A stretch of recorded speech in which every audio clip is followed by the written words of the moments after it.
கோபிகா ஜீவனஸ்மரணம் கோவிந்தா கோவிந்தா. குருவாயூரப்பனுடைய பரம கிருப்பையினால் நாம் இன்றைக்கி இந்த தசகம் 10 சிருஷ்டி பேதாக அதோடைய விளக்கத்தை தான் பார்க்க போகிறோம். பேதம்னாலே என்ன? டிஃபரன்ஸ், வகைகள், படைப்பின் வகைகள். வைகுண்டவர்தித பலோத பவத் பிரசாதா அம்போஜயோ நிரஸ்ருஜத் கில ஜீவதேகான்.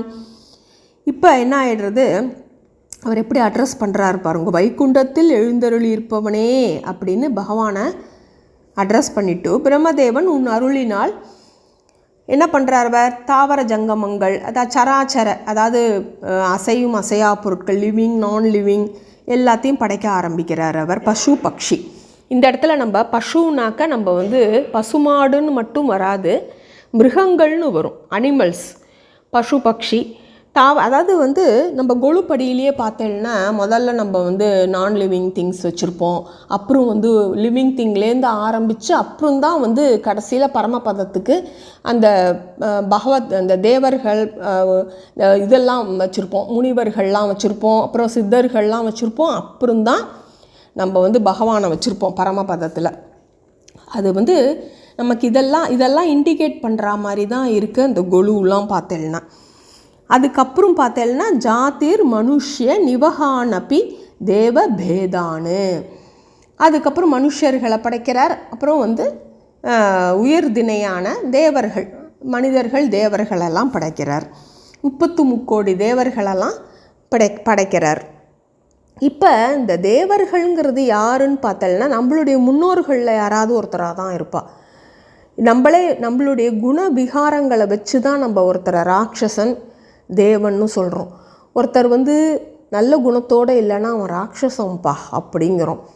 அவளே நல்லதை பண்ணினா தெய்வமாக இருந்து அவள் இந்த வழி நடத்தினான்னு சொல்கிறோம். ஸோ ஒவ்வொரு குடும்பத்துலேயும் நீங்கள் பார்த்தேன்னா இந்த மாதிரி யாராவது ஒருத்தர் தெய்வமாக இருப்பாள். அதுதான் நமக்கு குலதெய்வம்னு சில இதெல்லாம் கொண்டாடுறா. அடுத்தது பார்த்தோன்னா மித்யா கிரகாஸ் மமதி ராகவிகோப பீதி. அடுத்தது மித்தியைனா என்ன? மாயை. அதை வச்சுண்டு இந்த பிரம்மதேவன் மதிமயக்கம், அகங்காரம், ஆசை, சினம், அச்சம்னு 5 வகையான அஞ்ஞான பாவங்களை படைத்து விட்டு பின் அவ்வித தமோகுணம் மிகுந்த பாவங்களை அதை தோற்றுவித்ததுக்காக வருத்தப்படுறாராம். வித்தான தூணகா தேனே துவதீய சரணஸ்மரணம் விசுத்தியை. அச்சுச்சோ நம்ம இப்படி நம்ம படைச்சிட்டோமே அப்படின்னு வருத்தப்பட்டு திருப்பி பகவானையே தஞ்சமடைந்து தியானம் பண்ணுறாராம். அவர் தன்னை சுத்திப்படுத்திக்கிறார் அவர். இப்போ நம்மளே எதையாவது ஒன்று கொட்டிட்டு வருத்தப்படுவோம், சிச்சோ கை தவறி விழுந்துருத்தே அப்படின்னு. அது மாதிரி படைப்பு தொழிலில் இந்த மாதிரி அஞ்ஞான பாவங்களெல்லாம் படைச்சதுக்காக அவர் வருத்தப்படுறாராம். விராகம்னா என்ன? விராகத்திலேருந்து தோன்றினது தான் வைராகியன்னு. ராகம்னா என்ன?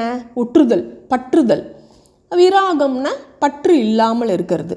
ஸோ இப்போ இது மாதிரி இந்த ஆசை, சினம், அச்சம், அகங்காரம் இதெல்லாம் தமோ குணத்தை சேர்ந்தது. அதுக்காக வருத்தப்பட்டு அவர் திருப்பி பகவானை தியானம் பண்ணுறார் அப்படின்னு பார்க்குறோம் நம்ம.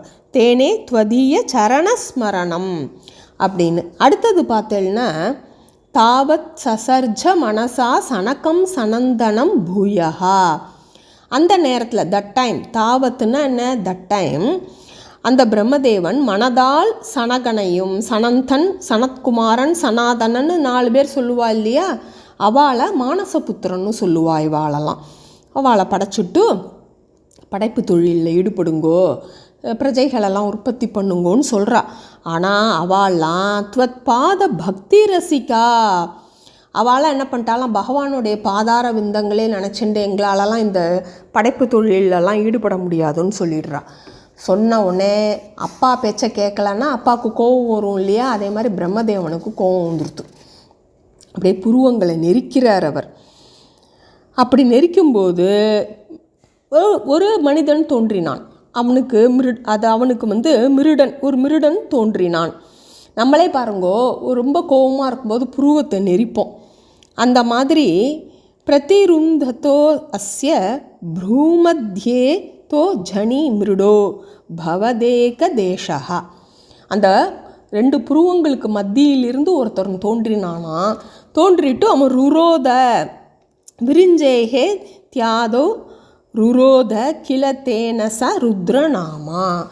பிறந்த உடனே அந்த மனுஷன் வேறு எனக்கு ஒரு இடம் கொடுங்கோ, எனக்கு ஒரு பேர் கொடுங்கோ அப்படின்னு ருராத அழறானான்.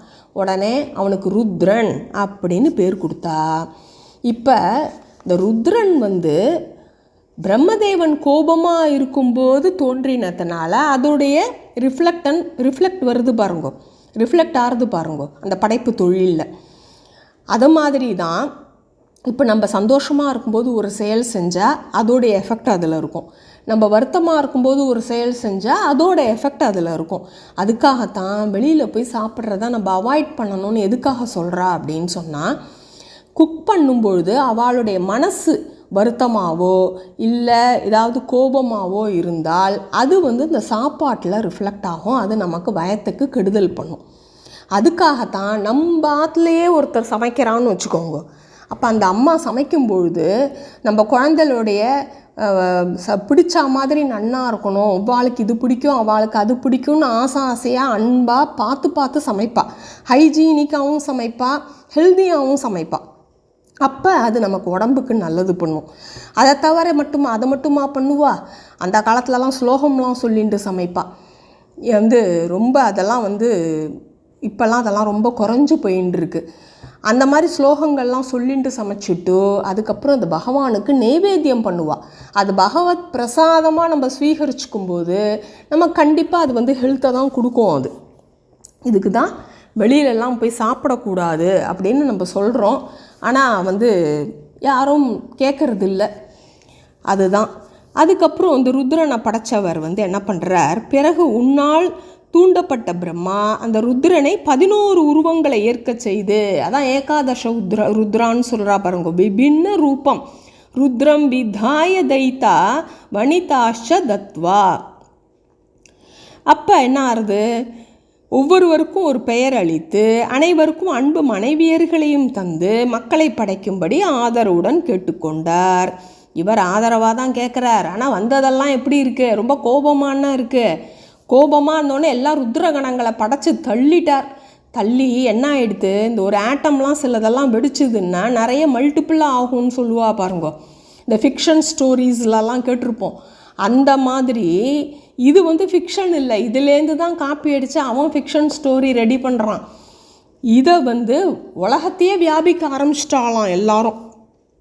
அவை அச்சத்தை தரும் வடிவத்தோடு 3 உலகங்களையும் வியாபிக்க முற்பட்ட போது பிரம்மதேவனே பயந்து போயிட்டாராம்.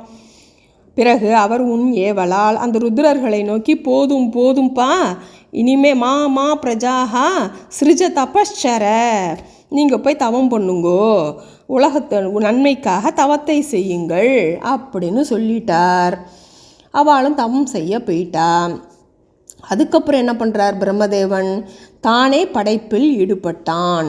அவனுடைய உடலிலிருந்தே மரீச்சி, அத்ரி, ஆங்கிரசு, சுகிரது, புலகன், புலஸ்தியன், பிருகு, வசிஷ்டர், தக்ஷன், தக்ஷௌ, ஸ்ரீநாரதச்ச பகவன் பவதங்கிரிதாசகா. நாரதரை சொல்லும்பொழுது எப்படி சொல்கிறார் பாருங்கோ, பவதங்கிரிதாசகா, பகவானுடைய தாசன் நாரதர் அப்படிங்கிறார் பாருங்க. ஏன்னா பக்திக்கு அவள்லாம் ஒரு பெரிய ஒரு ரோல் மாடல் இல்லையா. இந்த மாதிரி மகரிஷிகளெல்லாம் படைச்சார். அதுக்கப்புறம் என்ன பண்ணுறார், தர்மாதிகான் அபிஸ்ருஜன்னத கர்தமம்ச வாணி. இப்போ என்ன ஆகுது, பிரம்மதேவன் தருமன், கர்தமன் அப்படின்னு பிரஜாபதிகளெல்லாம் படைக்கிறார். பிறகு சரஸ்வதியையும் படைத்து உடனே காம விகாரம் அடைந்தான், மனக்லேசம் அடையிறாராம். அப்போ உடனே அப்போ சனகன், தக்ஷன் முதலிய மக்கள்லாம் உன் ஏவலினால் தங்கள் தந்தையான பிரம்மதேவனுக்கே அறிவுரை கூறினார்களாம். சனக தக்ஷ முகைஸ்தனூஜை ருத்போதிதஷ்ச விரராம தமோ விமுஞ்சன். அதுலேருந்து அதுக்கப்புறமா அறியாமையை விட்டு விலக்கினான் இந்த பிரம்மதேவன். அப்புறம் என்ன பண்ணுறார், வேதான் புராண நிவகானபி சர்வ வித்யாஹா. இப்போ வேதங்களையும் 4 முகங்கள்லேருந்து வேதங்கள், புராணங்கள் மற்றும் எல்லா வித்தைகளையும் படைத்து தன் மக்களிடம் கொடுத்தான். புத்திரேஷு தேஷு வினிதாயச்ச சர்க விருத்திம அப்படின்னு கொடுக்குறார் எல்லார்கிட்டையும். அதற்கு மேல் படைப்பு தொழில் ஈடுபட முடியாமல் போனதால் அவன் உன் திருவடி தாமரை மலர்களில் அடைக்கலம் புகுந்தான். பதாம்புஜ மாஸ்ரிதோ அபூத்து. அப்பப்போ தன்னை ரிஜுவினேட் பண்ணிக்கிறார் அவர். பகவத் தியானத்தில் ஈடுபட்டு தவம் பண்ணி ஏன்னா கண்டினியூஸாக ஒருத்தர் ஒரு ஒர்க் பண்ணின்னு இருக்கோன்னு வச்சுக்கோங்க, நமக்கே ஒரு ரெக்ரியேஷன் தேவைப்படுறது இல்லையா. ஆனால் இவாள்லாம் பாருங்க, அதை கூட யூஸ்ஃபுல்லாக பகவத் தியானத்தில் தான் ஈடுபடுறா. எங்கள் அம்மா அப்படி தான் சொல்லுவாள், லீஷர்னாக்க உடனே ரெஸ்ட் எடுத்துக்கணும்னு அர்த்தம் கிடையாது. நம்ம ஒரு வேலை செஞ்சுட்டு இருக்கோம், போர் அடிக்கிறதுன்னு வச்சுக்கோங்க, உடனே அந்த வேலையை விட்டுட்டு வேறு வேலையை போய் செய்யுங்கோம்பா எங்கள் அம்மா. உடனே அதுக்காக கையை காலை நீட்டின்ட்டு உடனே படுத்துக்கணும்னு அர்த்தம் கிடையாது. அதை விட்டுட்டு நம்ம வேறு வேலையில் ஈடுபட்டோம்னா நமக்கு போர் அடிக்காமல் இருக்கும், வேறு வேலையும் நமக்கு ஆகும். இது எங்கள் கரஸ்பாண்ட்டும் சொல்லுவார், leisure time is not for taking rest அப்படிம்பார். அதெல்லாம் இந்த காலத்தில் சொன்னான்னா சண்டைக்கு வந்துடுவா எல்லாரும். அதுக்கப்புறம் பாருங்கோ, குருவாயூரின் தலைவனே புரேஷ நிருந்தி ரோகான், அதாவது கோவிந்தனே, அப்பொழுது பிரம்மதேவன் உயிர்களின் வளர்ச்சிக்கு உரிய வழியை அறிந்தான். தன் உடலை 2ஆக பிரித்து ஸ்திரீ பும்ச பாவம பஜன்ம நுத துவதூபியாம், அதாவது தேகமஜோ விபஜ்ய என்னன்னு பண்ணுறார் அவர், ஜானன் உபாய மத தேகமஜோ விபஜ்ய, தன்னுடைய உடல்லிருந்தே உடலை 2ஆக பிரித்து மனு சதரூபா அப்படிங்கிற கணவன் மனைவியை சிருஷ்டித்தார். அந்த இருவரின் மூலம் மனித வர்க்கத்தை பெருக்கினார். இப்போ பாருங்க, மனுனாலே என்ன, மனிதன், மணி, அதுலேருந்து தான் மேன்னு வருது. தமிழ்லேயும் பாருங்க மனிதன்னு தான் சொல்கிறோம், சான்ஸ்கிரிட்டில் மனுன்னு சொல்கிறோம். இப்போ அதெல்லாம் ஒத்துக்க மாட்டேங்கிறா. லாஜிக்காக இருக்கே, வெள்ளைக்காரனே மேன்னு தானே வச்சுருக்கான். அப்போ கூட நம்ம ஆளுங்கள்லாம் சான்ஸ்கிரிட்டை ஒத்துக்க மாட்டா. சதரூபா, மனு சதரூபா. நமக்கெல்லாம் ஆடம் அண்ட் ஈவ் தான் தெரியும். ஏன்னா இந்த கதையெல்லாம் நம்ம குழந்தைகளுக்கு சொல்கிறதே இல்லைன்னா நமக்கே தெரியறது இல்லையே. இதெல்லாம் படித்து பார்த்தா தானே தெரியும் நமக்கு. அவள் எங்கேருந்து முதல்ல தோன்றித்துன்னு சொன்னான்னா உடனே நம்ம ஆடம் அண்ட் ஈவ் அப்படிம்போம். ஆனால் அது கிடையாது. பிரம்மதேவன் மனு சதரூபாங்கிற கணவன் மனைவியை சிருஷ்டித்தார். அவெல்லாம் மனித வர்க்கங்களை படைத்து கொண்டிருக்கிறார். கோவிந்தா, அத்தகைய நீயே என் நோய்களை அகற்ற வேண்டும்.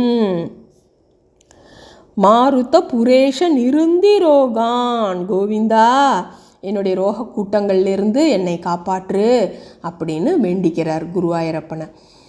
கோபிகா ஜீவனஸ்மரணம் கோவிந்தா கோவிந்தா.